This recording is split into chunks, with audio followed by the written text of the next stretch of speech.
The Bronx is a wild place. It's the borough with the most crime and is well known for gang activity. The Bronx drill sound is on the rise and is fueling the deadly war between three gangs: the OGs, the YGs, and Sevside. Let's get straight into this crazy beef. Brooklyn was getting attention for its drill scene, but the Bronx is coming with a whole new sound that's starting to make waves. K-Flock is one of the hottest rappers from the Bronx right now, racking up millions of plays on songs like Being Honest and PSA. Bronx drill may have the same bass lines and hard flow as Brooklyn and UK drill, but it has its own unique sound that's influenced by classic New York hip-hop. Most of the beats have classic samples laced in with distorted 808s that gives the music a different vibe than drill from other areas. K-Flock has been riding away with his new sound and has been building a buzz over the past few months. But his come up ain't just been all success. He also suffers from the pain and loss that comes with the street life, losing many friends to gun violence. K-Flock hopped off the curb at a young age and was on the block at like 12 years old. He started rapping because of his homie Dougie B, who's also a rapper and has been featured on multiple tracks. K-Flock's first official track was a remix of the 22G song Blicky Gang Freestyle, which he titled FTO. 22Gs then gave K-Flock a shout out in a recent interview showing love to the Bronx drill movement. In August 2021, he remixed Siggy Black's song Dishonest and called it Being Honest. That track quickly racked up millions of views and earned him a feature from G Herbo. There's also rumors that he recently signed a 7-figure deal and he's in a good position to take over the Bronx rap scene. But behind all of K-Flock's success is a deadly war that involves his own family members. He's from a blood set around East 187th Street in a hood known as Sevside. Sevside is made up of Mac Baller Brims and Sex Money Murder, and they cool with the Rollin' 80s Crips. Sevside beefs with other gangs in the area, including the OGs, or Original Goons, and the YGs, or Young Gunners. At first, these two was the same gang and controlled a few different projects around Cortlandt Ave, not far from Sevside. But one of the founders of the YGs crossed over another top member, so the dudes in his hood split off to form the OGs. Today, the YGs are one of the most hated gangs in the Bronx, and they beef with almost everyone. One of the YG's main rappers, named D-Thang, is K-Flock's blood cousin. The two rappers have been dissing each other back and forth.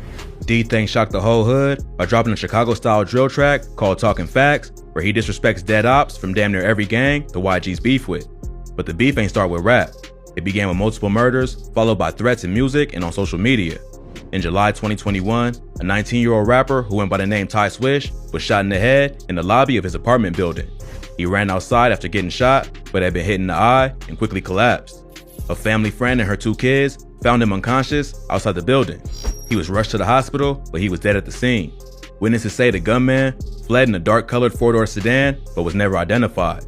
Friends and neighbors said Ty Swish was a good kid who never got in trouble, but he was allegedly from Sex Money Murder, and they would quickly even the score for his death.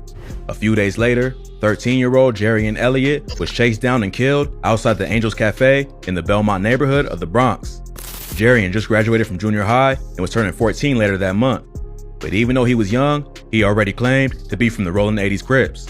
He had already got arrested 8 times for robbery and assault and spent time in juvie. A friend of Jarian's said the Crips put him on when he was 10 years old and that she tried to warn him about the lifestyle, but he ain't listened. The murder was captured on surveillance footage and showed Jarian walking down the street with a friend.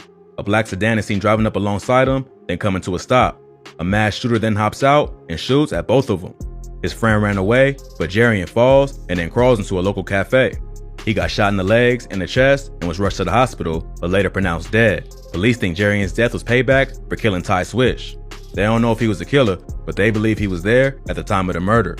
Just a few hours after Jarian got chipped, the ops got their revenge and a 16-year-old got killed, and police think it was a payback hit. On Sunday, July 11th, a 16-year-old rapper named Rod G's was shot while getting into an Uber. Rod G's was from the 800 YGs, and the shooting is believed to be retaliation for the murder of Jarian Elliott. Rod G supposedly made fun of Jarian's death on social media right after it happened, and the get back was immediate. He was on his way to the studio when 2 men on scooters pulled up and started dumping shots into his Uber. The whole thing was captured on the driver's dash cam and quickly went viral on social media. The rapper got shot once before, but survived. His mom said he was trying to turn his life around and was focusing on his music career, but he didn't get that chance and instead became another casualty in this deadly war. But the case is still active and they both minors, so there ain't too much public info available. With so many deaths on all sides, the beef between the YGs, OGs, and Sevside was really heating up. On August 16th, K-Flock dropped the track Is You Ready?, where he disses multiple rival rappers, including his own cousin, D-Thang. In the first verse, he says, Boy, ask my ops, it could get ugly. I could do shh like Ice did Sonny. This is referring to the classic film Paid in Full. In the movie, Mitch, one of the main characters played by Mekhi Phifer, has a younger brother who gets kidnapped for ransom.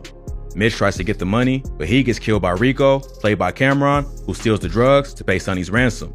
Sonny gets killed as a result, and come to find out, he was set up by his own uncle, Ice, who was mad at Mitch for kicking him out of the house. So in this bar, K-Flock sends a shot directly to his own cousin, D-Thang, and lets him know he's not above setting him up. The song was big in New York and even got played on Hot 97. So you can probably guess how the ops felt about this. D-Thang quickly hopped on social media and gave his thoughts on the bar, saying, "Can't wait to see Auntie now." A few weeks later, another Rollin' 80s member who was affiliated with K-Flock got murdered broad day. The victim was 16-year-old rapper Nas Rolla. He was killed after two men hopped out of a Honda Accord and popped him in the head and chest in Sevside's hood. Police said that Nas Rolla had a long criminal history and got arrested 18 times already, including 10 felonies dating back to May 2017. He was recently arrested for gun possession and was fighting 3 other open gun cases. After his death, D-Thang would hop on Instagram and sneak diss Nas Rolla, who was his cousin K-Flock's right-hand man, suggesting he might have got set up. Right around the same time Nas Rolla was killed, D-Thang dropped Talk Facts, which is pretty much the Bronx version of Who I Smoke, where he disses all his ops, both alive and dead. On the track, he samples the song Somebody That I Used to Know by Gautier and throws a sub at a different op in almost every bar. Some disses include Dougie got shot, but he's still in recovery, sending shots at K-Flock's homie, Dougie B. He also says, "Come on, CJ, you see me when I ain't see you. You ain't even make a move. So how the f when you see me, you gon' shoot?" In this bar, he takes shots at another rival rapper from Cortland who dissed D-Thang on the track Kidnap Who after D-Thang said he was gonna kidnap Booba Savage, who was also featured on the track. Later he raps, "Jiggy Man, aka Shot Ek, dumbass got hit. That's word on my mother, they never do shit." Here, he's talking about a rapper named Shot Ek, who's from the OGs and known to go by the name Jiggy Man. So, it looks like Bronx drill is following the same pattern as Chicago and the UK. Rappers diss each other in songs, then follow it up with real violence. What's really crazy is that a lot of them are under 18 and still in high school, so really, they don't fully understand the consequences that come with the lifestyle they live in. Hopefully, they're paying attention to how hot it's getting in O-Block and they cool it down before it's too late. But with so many lives lost on both sides, it's hard to see an end in sight.